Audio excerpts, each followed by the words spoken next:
अस्सलाम वालेकुम दोस्तों, इनसाइड भी मौजूद फकर में कुछ हमने लेंगे। कालादम दहशतगर्द तंजीम बलूचिस्तान लिबरेशन आर्मी BLA ने खुलकर जनाब सरदार अख्तर मैंगल की हमायत का ऐलान कर दिया है और BLA की तरफ से एक बयान भी जारी किया गया है जिसमें कहा गया है कि BLA अख्तर मैंगल और मारंग लांगो की जद्दोजहद की मुकम्मल हमायत करती है। यह जद्दोजहद बलोच कौम की आज़ादी और हुकूक की जद्दोजहद के साथ हमारी वाबस्तगी का इजहार है और इसी बयान में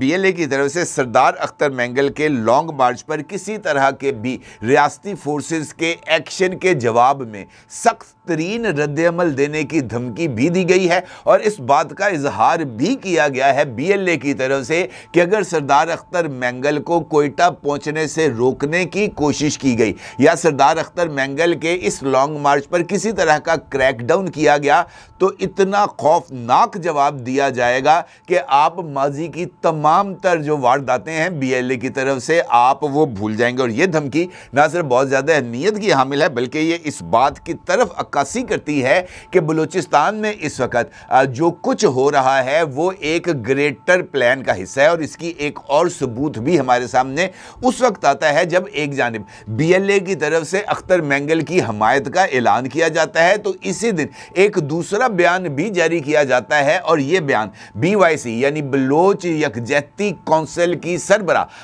डॉक्टर मारंग लांगू की तरफ से जारी किया जाता है। और इस बयान में भी BLA की तरह अख्तर मैंगल की भरपूर हमायत का ऐलान किया जाता है और इस बात का इजहार किया जाता है कि जनाब इस वक्त जो रियासती जुल्म और जबर बलोच कौम के साथ किया जा रहा है हमारी जद्दोजहद उसके खिलाफ है और हम जनाब हर तरह का हरबा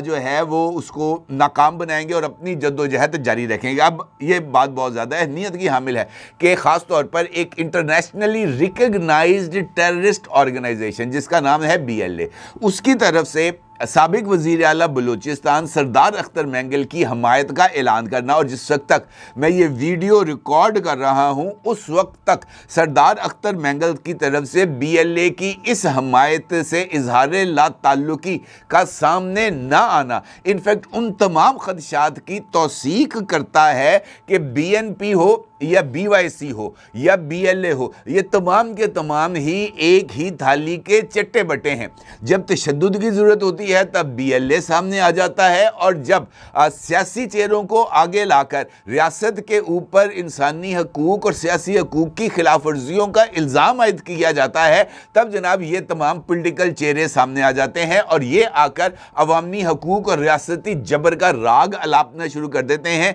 ये जाने बगैर कि जनाब इस वक्त की जो सिचुएशन है वो बहुत ही ज़्यादा गंभीर है क्योंकि एक जानिब अगर ये जो है एहतजाज वो कोयटा की तरफ करने का आज ऐलान किया गया है और इस बात का इजहार भी किया गया है BNP की तरफ से क्योंकि कल उनके जो मुज़ाकरात थे रियासती इदारों के साथ और सूबाई गवर्नमेंट के साथ वो नाकाम हो गए। उन्होंने कहा जनाब आज तो हमने कोयटा जाना ही जाना है। उसी हालात में महकमा इंसदाद दहशतगर्दी CTD की जानिब से बलूचिस्तान के दारुल हुकूमत कोयटा में कामयाब कार्रवाई करके शहर को बड़ी दहशतगर्दी से बचा लिया गया और बताया गया है कि जनाब सरियाब रोड एरिया से असला और गोला बारूद का बड़ा ज़ख़ीरा बरामद किया गया है। ज़ख़ीरे में IEDs खुदकार हथियार ये जो दस्ती बम है मुख्तलिफ़ किस्म का गोला बारूद शामिल है जो कि इस बात की तरफ इशारा करता है कि बलूचिस्तान के अंदर इस वक्त सब कुछ दुरुस्त नहीं। अब अगर मैं आपसे ये कहूँ कि कोशिश ये की जा रही है कि बलूचिस्तान को एक नए अलमिये का शिकार किया जाए तो ये कहना भी कुछ ज़्यादा गलत नहीं है क्योंकि एक जानिब जिस तरह मैंने आपसे गुजारिश की कि BLA है दूसरी जानिब BYC और अब BNP और इन तमाम लोगों की तरफ से इस बात का मुतालबा किया जाता है या इस बात का इजहार किया जाता है कि जो वसाइल हैं वो सारे के सारे जो हैं वो पंजाब खा जाता है और बलूचिस्तान के अंदर से सुई के मुकाम से गैस निकलती है और बलूचिस्तान के अंदर गैस अवेलेबल नहीं है। बलूचिस्तान मादनियात निकालता है लेकिन उसमें से किसी को इसका हिस्सा नहीं दिया जाता। और इस हवाले से एक इम्पॉर्टेंट डेवलपमेंट सामने आई है और हमारे दोस्त हैं गौहर भट्ट साहब, उनका यूट्यूब चैनल है सियासतां, उन्होंने एक अपने इसी यूट्यूब चैनल के ऊपर जनाब अख्तर मैंगल साहब का एक ऐसा रूप अवाम के सामने बेनकाब किया है जो कि बहुत ही ज़्यादा चौंका देने वाला है। और इस सारा बयानिया कि जनाब हमारे वसाइल जो हैं वो दीगर सूबे खा जाते हैं, उसको यकसर मुस्तरद कर देता है। और आपको भी इस बात का बखूबी अंदाज़ा होगा कि इस प्लेटफॉर्म से, यानी इनसाइट के प्लेटफॉर्म से, ये बात मैं आपकी खिदमत में कई मरतबा रख चुका हूं कि बलूचिस्तान की एहसास महरूमी के जिम्मेदार खुद बलोच सरदार हैं। और अब ये जो तफसीलात सामने आई हैं, जो डॉक्यूमेंट्स हैं जो भी मैं आपके सामने रखूंगा, वो तमाम के तमाम डॉक्यूमेंट्स इस बात की तरफ इशारा करते हैं कि बलूचिस्तान के अवाम का जो हक है वो कोई और नहीं बल्कि सरदार अख्तर मैंगल जैसे सरदार जो हैं वो ना सिर्फ उनके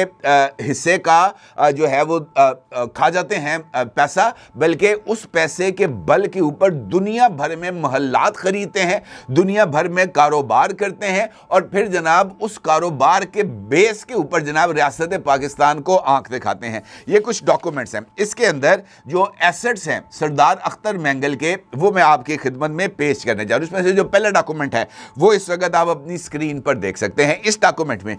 जनाब सरदार अख्तर मैंगल के फॉरेन एसेट्स की, यानी गैर मुल्की असासाजात की तफसील बयान की जा रही है।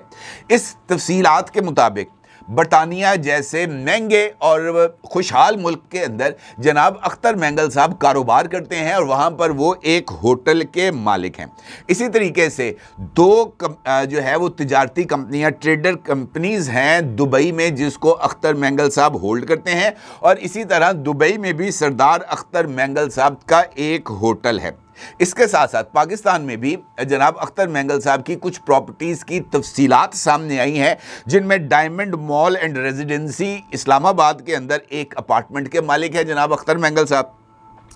मंगू पीर कराची में उनका एक बंगला है। ख़ियाबान शमशीर कराची में भी वो एक घर के मालिक हैं। रेलवे सोसाइटी कोयटा में एक बंगले के मालिक हैं। कोयटा में खारान हाउस नाम की एक प्रॉपर्टी है जो कि अख्तर मैंगल साहब की मिल्कियत है। वड खुजदार के अंदर भी वो एक बड़े घर के मालिक हैं। और ये जो है शाह नूरानी खुजदार में 200 दुकानें हैं सरदार अख्तर मैंगल की। वड खुजदार का इलाका जो इनका आबाई हल्का है, वहाँ पर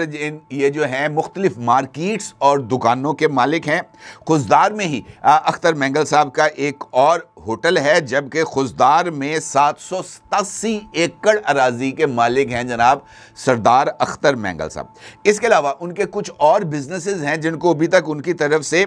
डिक्लेयर नहीं किया गया। वो AKA मोटर्स प्राइवेट लिमिटेड के अंदर उनकी जनाब पार्टनरशिप है उनकी सी लाइन एक्सपोर्ट्स एक कंपनी है उसके अंदर, और कॉपर कांटा नाम की एक कंपनी है, वहाँ उसके भी शेयर होल्डर हैं जनाब सरदार अख्तर मैंगल साहब। ये तफसीलात हैं जनाब उनकी प्रॉपर्टीज़ की जो इस वक्त हमारे सामने हैं। और ये प्रॉपर्टीज़ का कोई एक कागज़ नहीं है जो मैं आपके सामने रख रहा हूँ, ये लंबा चौड़ा कारोबार है जनाब सरदार अख्तर मैंगल साहब का। और इसकी जो मजमूई वैल्यू बनती है वो 36.46 मिलियन 74.84 मिलियन के करीब बनती है। ये दो अलग अलग जो डॉक्यूमेंट्स दिखाए हैं उसमें मैं आपको इनकी वैल्यू बताता हूं। और इस वक्त जनाब सरदार अख्तर मैंगल साहब रियासत से सालाना की बुनियाद पर अरबों रुपए भी वसूल कर रहे हैं उन तमाम माइनिंग के ठेकों की जो जनाब बलूचिस्तान में की जा रही हैं। और बलूचिस्तान में इस वक्त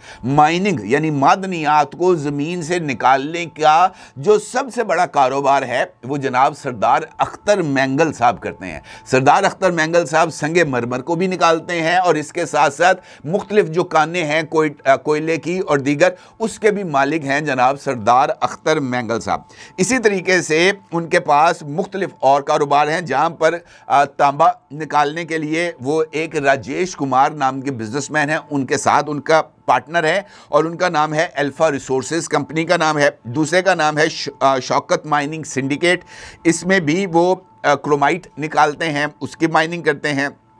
इसी तरीके से एक और उनका बिजनेस है, उसके ज़रिए वो कॉपर निकालते हैं शौकत माइनिंग सिंडिकेट के तहत, और अल रहमान माइनिंग एक्सप्लोरेशन के तहत वो मैग्नीशिएट और मैग्नीज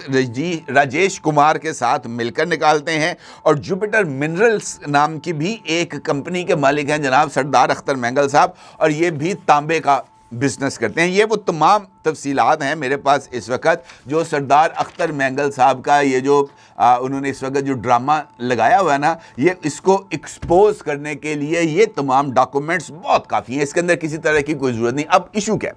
इशू ये है कि जिस तरीके से इसी प्लेटफॉर्म से मैंने आपकी खिदमत में अर्ज़ किया था कि इस वक्त जो सिर्फ एक प्रोजेक्ट है, रिकॉर्डिंग प्रोजेक्ट, इसके तहत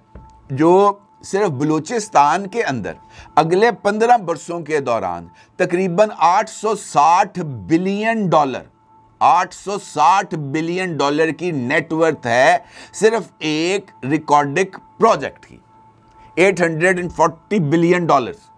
ये है जनाब वो कॉस्ट जिसकी बुनियाद के ऊपर बलूचिस्तान के अंदर ये सारे का सारा खेल खेला जा रहा है। आपका क्या ख्याल है कि बीएलए वाले बलूचों के सगे हैं? बलूचों के सगे होते तो वड जहां पर जनाब अख्तर मैंगल साहब रिहाइश पजीर हैं, वहां पर वो कोई स्कूल, कॉलेज, यूनिवर्सिटी तो बना देते, होटल बना दिए हैं, दुकानें बना दिए हैं, मार्केटें बना दी हैं, लेकिन एक काम नहीं किया कि बच्चों को तालीम दिलवा दें। तालीम के लिए पैसा नहीं है। पैसा है तो अपने बच्चों को अमेरिका और यूरोप में पढ़ाने के लिए, जो है बरतानिया में उनको तालीम दिलवाने के लिए, बरतानिया में उनको फ्लैट्स महंगे लेके देने के लिए, इस काम के लिए पैसे हैं और बिलियंस ऑफ रुपीस के मालिक हैं सरदार अख्तर मैंगल साहब। खैर, अब ये जो सिचुएशन जिसका इजहार मैंने अभी आपके सामने किया, ये जो एक सरदार है बलूचिस्तान के अंदर, इस हवाले से बहुत लंबा चौड़ा खाता है। कोई एक इस हमाम के अंदर सारे के सारे नंगे हैं। अलबत्ता मारंग लांगू, अब मारंग लांगू का इस सारे मामले में भी स्टेक्स मौजूद हैं। एक ऐसी लड़की जिसका कोई पॉलिटिकल बैकग्राउंड नहीं था, एक ऐसी लड़की जिसका किसी तरह का कोई इन जैसे उमरा के साथ ताल्लुक नहीं था, वो भी अब करोड़ों में खेल रही है। इसी वजह से खेल रही है कि ये जो इंटरनेशनल प्लेयर्स हैं ये इन तमाम लोगों को खिला रहे हैं, क्योंकि उनको इस बात का बखूबी अंदाज़ा है कि अगर बलूचिस्तान के ज़मीनों में जो चीज़ें छुपी हैं, जो ख़जाने छुपे हैं, अगर वो बाहर निकल आए तो जनाब हमारी तरफ तो किसी ने रुख नहीं करना। अगर यहाँ से कॉपर निकलता है तो इसका मतलब ये है कि यहाँ से सोना निकलेगा, सोना निकलता है तो इसका मतलब ये है कि यहाँ पर आपको ऑयल एंड गैस मिलेगा, ऑयल एंड गैस अगर आपको मिलता है तो इसका मतलब ये है कि पाकिस्तान की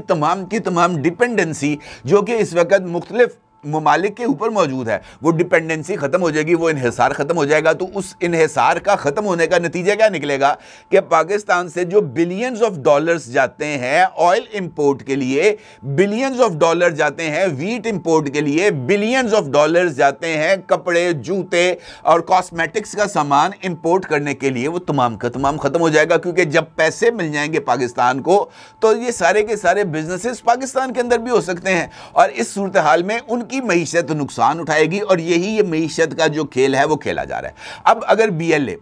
हमायत करती है बीएनपी की या बीएलए हमायत करती है बीवाईसी की, तो इसका क्या मतलब है? इसका मतलब ये है कि ये तमाम एक ही थाली के चट्टे बट्टे हैं और ये अगर एक ही थाली के चट्टे बट्टे हैं तो फिर इनको एक ही नज़र से देखना ज़रूरी है, फिर इन तमाम लोगों को एक ही लाठी से हाँकना ज़रूरी है। क्योंकि अगर आप इनके साथ गुड तालिबान और बैड तालिबान वाला खेल शुरू करेंगे ना कि ये हमारा है वो हमारा नहीं है, तो जनाब उसके तो नुकसान 100% होंगे। लिहाजा बेहतर यह है कि रियासत को, जिसका इजहार अभी जो कोर कमांडर्स की कॉन्फ्रेंस हुई थी जिसमें इस बात का वाज़ेह तौर पर इजहार किया गया था कि जनाब हम ना झुकेंगे ना हम बिकेंगे और जनाब ये जो बलूचिस्तान के अंदर ये जो खेल खेला जा रहा है इस खेल को जनाब मुकम्मल तौर पर एक्सपोज भी किया जाएगा और बदअमनी की ये जो नई लहर आई है इसको मुकम्मल तौर पर ख़त्म किया जाएगा और हर एक दहशतगर्द की सरकूबी की जाएगी। कोर कमांडर्स कॉन्फ्रेंस का इलामिया जो कि ISPR की तरफ से जारी किया गया है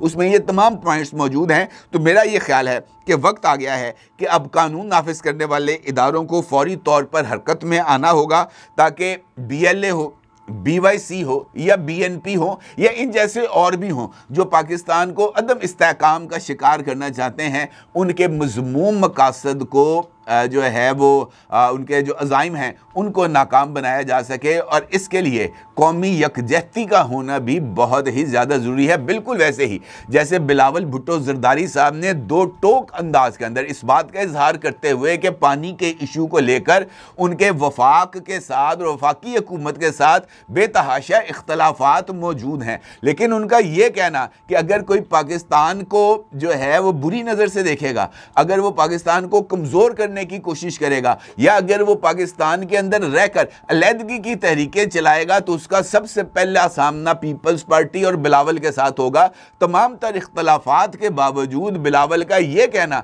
कि वो वफाक पाकिस्तान के साथ खड़े हैं और वफाक पाकिस्तान को किसी तौर पर कमज़ोर नहीं होने देंगे, मेरा यह ख्याल है कि बिलावल की तरफ से ये पॉइंट्स उठाए जाना और इतनी ताकत के साथ और क्लैरिटी ऑफ माइंड के साथ उठाए जाना यकीनी तौर पर उन सारी पॉलिटिकल लीडरशिप जो कि पंजाब में मौजूद है उसके लिए एक वेकअप कॉल है कि जिस तरह जिस ठोस रिजॉल्व का इजहार बिलावल ने किया है, ऐसे ही ठोस रिजॉल्व का इजहार पंजाब की लीडरशिप की तरफ से और केपी की लीडरशिप की तरफ से भी आना चाहिए, और तभी पाकिस्तान के दुश्मन जो लोग हैं उनके अज़ाइम खाक में मिलाए जा सकेंगे। अदरवाइज़ अगर फिर वही पुराने खेल खेलने हैं कि जनाब ये मेरा प्यारा वो तेरा प्यारा, तो फिर ये काम नहीं चलना। बेहतर यह है कि बलूचों को ख़ुद भी इस बात का एहसास होना चाहिए कि उनके वसाइल जो कि वफाक से बलूचिस्तान में मुंतकिल किए जाते हैं वो आगे उनके सरदार खा जाते हैं, उन तक वो वसाइल नहीं पहुंचते, और इस नकात को उजागर करना वफाकी हुकूमत और दीगर तमाम इदारों की भी जिम्मेदारी है। अपनी राय का जरूर इज़हार कीजिएगा। आपका बहुत शुक्रिया। अल्लाह हाफिज़।